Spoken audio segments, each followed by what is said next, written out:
किसान हटेगा नहीं। प्रधानमंत्री को ये नहीं सोचना चाहिए कि किसान और मजदूर घर चले जाएंगे, नहीं जाएंगे। जो भी नरेंद्र मोदी जी के खिलाफ खड़े होते हैं वो उनके बारे में कुछ ना कुछ गलत बोलते रहते हैं। किसान खड़े हो जाएंगे तो किसान को आतंकवादी बोलेंगे, मजदूर खड़े हो जाएंगे तो मजदूर को आतंकवादी बोलेंगे। एक दिन अगर मोहन भागवत खड़े हो गए तो कहेंगे ये भी आतंकवादी है।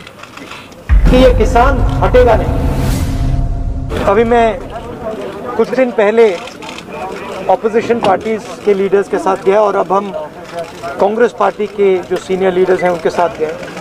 राष्ट्रपति से हमने कहा कि ये जो कानून बनाए गए हैं ये किसान विरोधी कानून है और इससे किसानों का ज़बरदस्त नुकसान होने वाला है, मजदूरों का, किसानों का।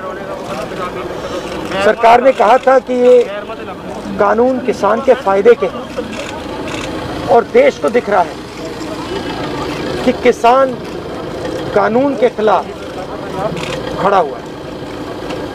और मैं प्रधानमंत्री जी से कहना चाहता हूं कि ये किसान हटेगा नहीं। प्रधानमंत्री को ये नहीं सोचना चाहिए कि किसान और मजदूर घर चले जाएंगे, नहीं जाएंगे। जब तक ये कानून वापस नहीं लिया जाएगा, जॉइंट सेशन कीजिए और कानून को एकदम वापस लीजिए, क्योंकि किसान वापस नहीं जाने वाला है। और हम सब, विपक्ष की सब पार्टियां किसानों के साथ, मजदूरों के साथ खड़े हैं और खड़े रहेंगे। जिस प्रकार से ये कानून पास किया गया वो भी बिल्कुल गलत था।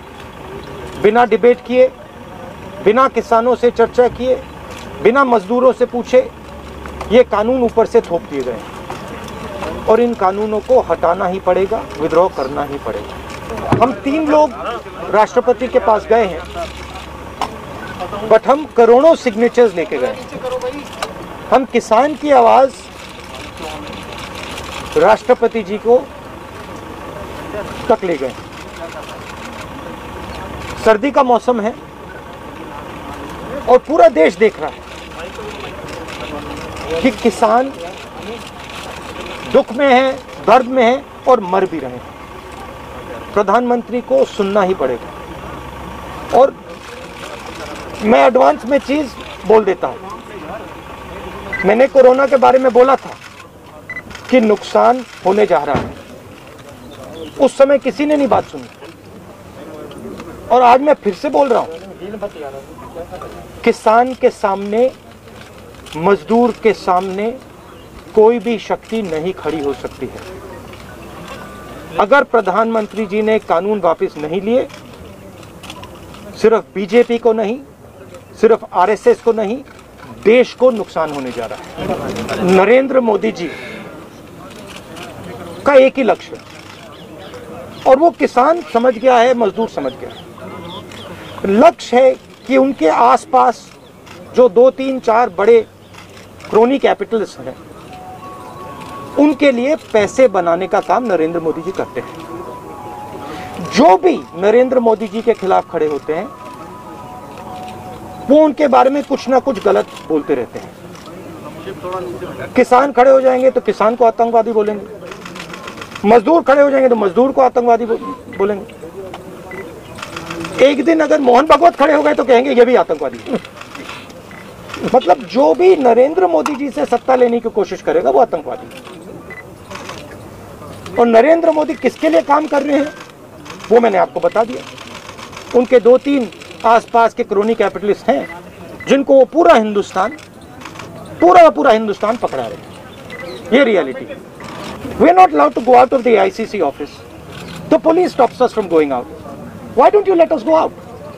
Why don't you let me go and tour in the states? See what happens. Every single farmer of this country, every single labor of this country will stand up. But आप पुलिस लगवाते हो, हाथरस जाते हो, arrest करते हो, तो AIC से हमारे एमपी को बाहर नहीं निकलने देते हो और फिर कहते हो कि भैया मतलब सब कुछ ठीक है। और prime minister needs to realise that there is a limit to this. आपने थोड़ा सा करना है आपने 2-3 लोगों की मदद करनी है, थोड़ा सा करना है, आप कर सकते हो। बट जिस प्रकार से नरेंद्र मोदी कर रहे हैं, मैं फिर से दोहरा रहा हूं, हिंदुस्तान के किसी भी युवा को रोजगार नहीं मिलेगा। सारे छोटे बिजनेस, सारे मिडिल साइज बिजनेस खत्म हो जाएंगे। और दूसरी बात याद रखिए, जिस चीज को आप सब भूल गए हैं, चाइना बॉर्डर पे बैठा है। चाइना ने हिंदुस्तान की हजारों किलोमीटर जमीन छीन ली है। प्रधानमंत्री उनके बारे में क्यों नहीं कहते? उसके बारे में चुप क्यों है? तो मेरा कहना है कि पूरा का पूरा कॉम्बिनेशन बन रहा है।